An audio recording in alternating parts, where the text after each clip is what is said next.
Hey guys, David Clayton here with GuitarBreakdown.com. I want to thank you guys for stopping by, watching another video. If you have been following us, you'll notice one thing kind of different in this video, and that is, yes, the guitar I'm playing. It is a new guitar, and if you notice a few things, there's still this little strip of paper underneath the bridge, and the tone's not really dialed in. It's okay. I've only had a little bit of time to actually play with this, and I haven't really experimented with pedals, amps, or anything like that. And not only that, I'm leaving the strip of paper in here, and it hasn't been set up yet, so the action's a little bit high. I'm doing that for a reason. We're actually going to have a guitar tech, a pretty prominent guitar tech in the Los Angeles area, come in, and we've just been wrestling with schedule. We've been planning on doing this for a couple weeks now.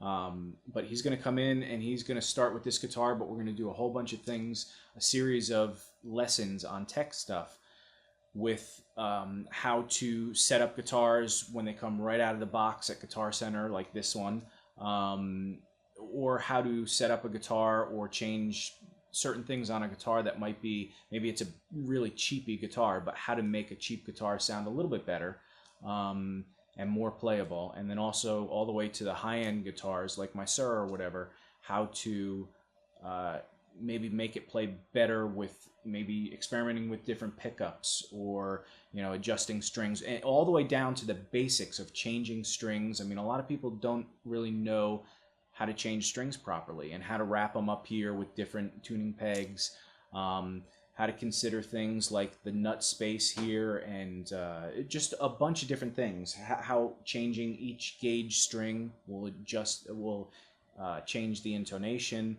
Just little things that you may not even think about, and you may be an advanced player. I mean, I've been playing for too long, 20, 30 years now. I've been playing for a long time, and there are a lot of basic things I don't know about what goes on in a guitar. So we're going to deal with that. Anyway, so to get beyond that, what we're going to do in this lesson, though, is we're going to go over a really cool solo, or part of a solo, from a guy named Tim Lerch. Now, I've been following him for quite a while now on YouTube, and he is a really good player. I had the good fortune of having a pretty long conversation with him the other day, and just like it seems like on his videos, he's a really nice guy, really generous with his information. He studied at MI way back in the heyday when MI was just starting out. And he studied with some of the greatest teachers they had there. He studied under Ted Green privately, and he's just awesome. Really great feel, great tone, really cares about his tone, and really knowledgeable. So I'm going to put a link to his channel down here, and also to this video and the time code where this solo starts. But I would definitely advise checking him out. He's just a smoking player, really nice guy. And he's got some really cool videos up there. And we're going to break down some more of his stuff, because I've bookmarked a few things where he's just got some really cool ideas and concepts that he plays. Now, in this thing, we're going to just start out like usual and break down the solo note for note, but then we're going to get back into talking about a little bit of theory and what makes some of these concepts really cool, and then also how you can break parts of it out and use them in your own playing. So without further ado, let me just mention real quick, if you haven't gone to GuitarBreakdown.com, check that out. And also here, if you have not subscribed, please subscribe, click like and all that if you like it and everything. And comments and emails are always welcome. We try and get back to as many as we can, and we really enjoy communicating with people. And please spread the word. That really helps us out. People have asked how to support us and everything. We put a donate button on our homepage on our website that has not even launched yet, but a lot of people have already donated, and we really appreciate that. But if you can't do that or don't really want to do that, which is totally fine, to help us out, help support us, feel free, please, to spread the word on Facebook, on any forums that you go in. It really helps us out. And we have a lot of events upcoming. I'm sure if you watched the last video, or maybe it's going to be the next video, you'll see me spewing the same speech. But it really helps us out to spread the word. We got a lot of really cool things coming up in the future with a lot of really good players doing some guest spots. And the more people that watch us, the more we could spread those things out too. So I really appreciate it, and let's get to the lesson. Thanks, guys. All right, as always, like I said, you could click the link below in the description to find the video where Tim plays this song, where he plays this solo, and there's also a time code. You're going to probably want to watch the whole thing. It's relatively short, but the whole thing's really awesome. Great feel to it, and it's happy and upbeat. It's a Happy New Year song. So there's also a time code, though, to where this part of the solo starts. And what we're going to do here is we're just going to break down note for note that whole solo that I played at the beginning, and then we're going to go back and talk a little bit of theory and break it into little pieces that you might be able to use in your own soloing. So this whole thing is really a pretty fast tempo for what's going on. So you may want to take it really slow at first and just work it with the metronome in time. It's got a decent swing feel to it, so you want to take that into account. This is all being played over C major, basically. It's a C major groove. And it's basically a 1-4-5 with a bunch of substitutions thrown in there. 2-5-1s, 6-2-5s, and all that kind of stuff. So, but what we're going to do is we're just going to break this down so that you can, again, use this pretty much anywhere as long as you understand where it's coming from and some of the basic concepts. So, let's get started with that. The whole thing begins with this phrase. And that is playing on the D string, 5th fret, 7th fret, 5th fret, slide down to the 4th fret. So you're hammering on and off, or you can pick the first two notes and then pull off. So, and then you slide back up to that 5th fret. So it's 5, 7, 5, 4, 5, 7, all on the D string. And then you walk up on the G string, the 4th, 5th, and 7th fret. So,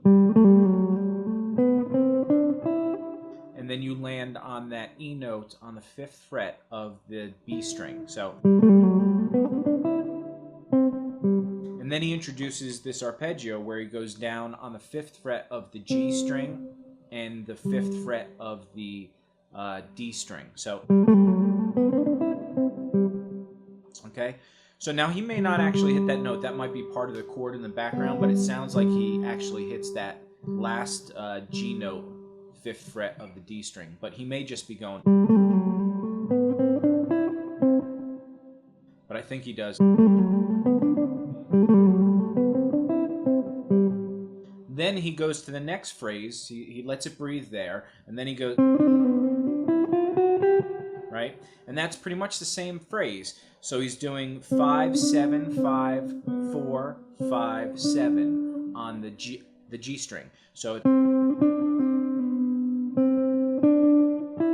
now he goes to the B string and he runs a chromatic run where it's 5, 6, 7, 8, and he lands on that note. So the whole thing together is.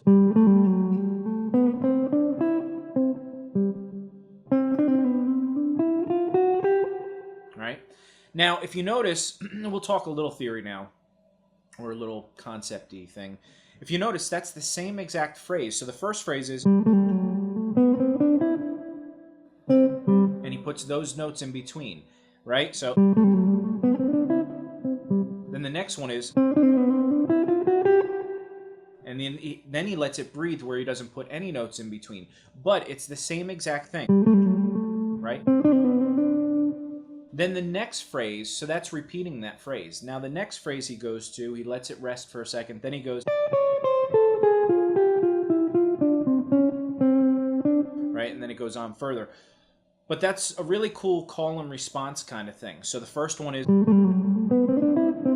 then you repeat it again, but not the same.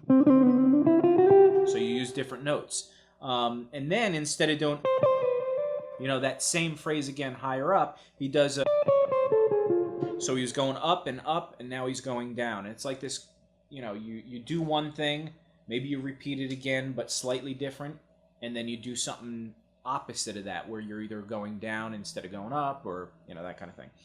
So now we'll get back to a little more of theory in a second, but this phrase goes, and that's basically walking chromatically down from the 10th, 9th, 8th on the E string. Then you go 10 to 9 on the B string. So after you go chromatically down those 3 notes, then you go 2 notes here, 10 to 9. You go down to the 10th fret of the G string, back to the 8th fret of the B string. So then he pivots off these notes where he goes 10, 9, 10 on the G string. So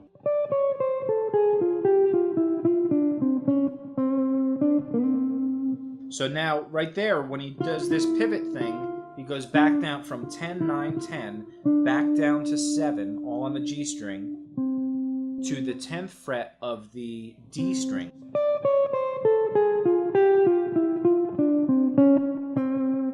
Then from the 10th fret of the D string, he goes to the 6th fret of the G string to the 5th fret of the G string. So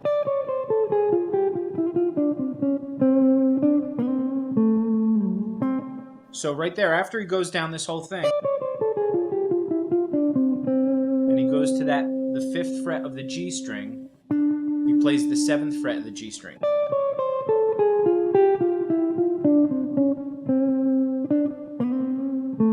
Then he slides from the 3rd fret or the 4th fret on the G string back to that 5th fret. So that's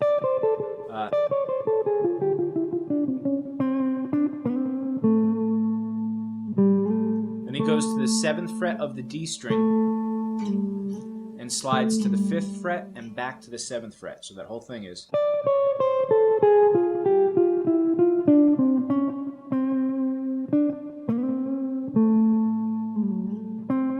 And then he ends on that 5th fret of the G string. So.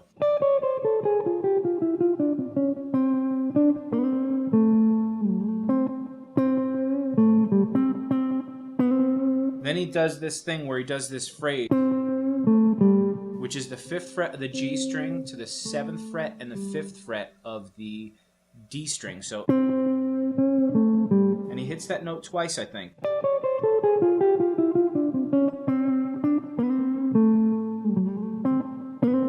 He actually slides into that note first and then hits the note again. So, slide into the 5th fret of the G string, hit it again.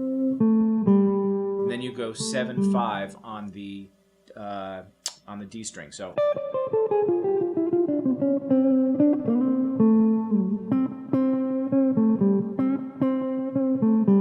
you repeat that phrase again.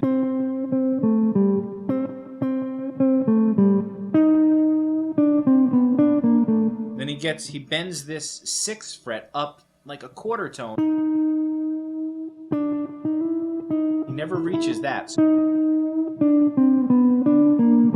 Then he does this little chromatic-y kind of thing. So you're playing 4 notes on the D string. You're playing the 10th fret, 9th, 8th, and 7th, but you're doing it in a way where you play 10, 9, then you play 8, 7. So you're pairing them up, and in between you throw the 7th fret of the G string. So you do 7th fret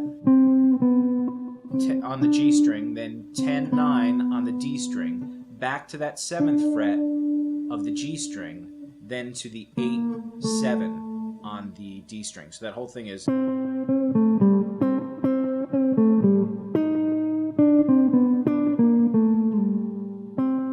you slide that 5th fret or the 7th fret down to the 5th fret on the D string, and then you play that the C note on the G string 5th fret. So that whole thing is.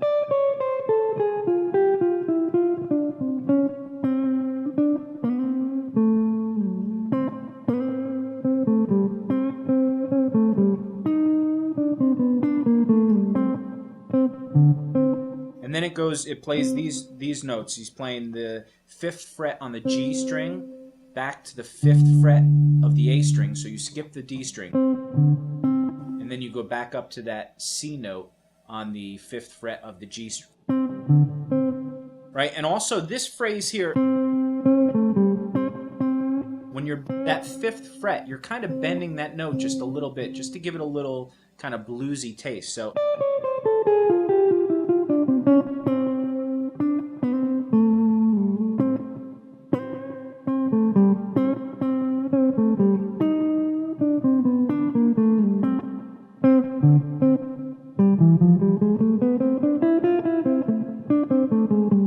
That whole phrase is 5th fret on the D string, then you play the 7th and 8th fret on the A string, then it walks up chromatically from 5, 6, 7 on the D string. So then the 4th fret and 5th fret on the G string. So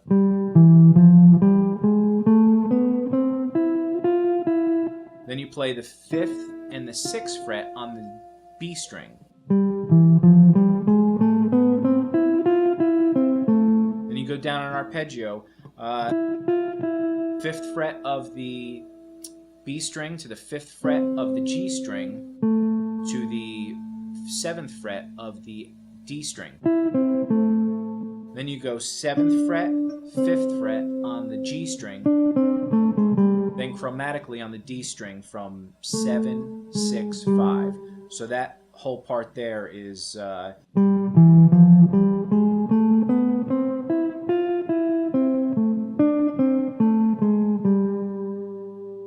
and that's pretty much the whole beginning section. So I'll do that slowly once.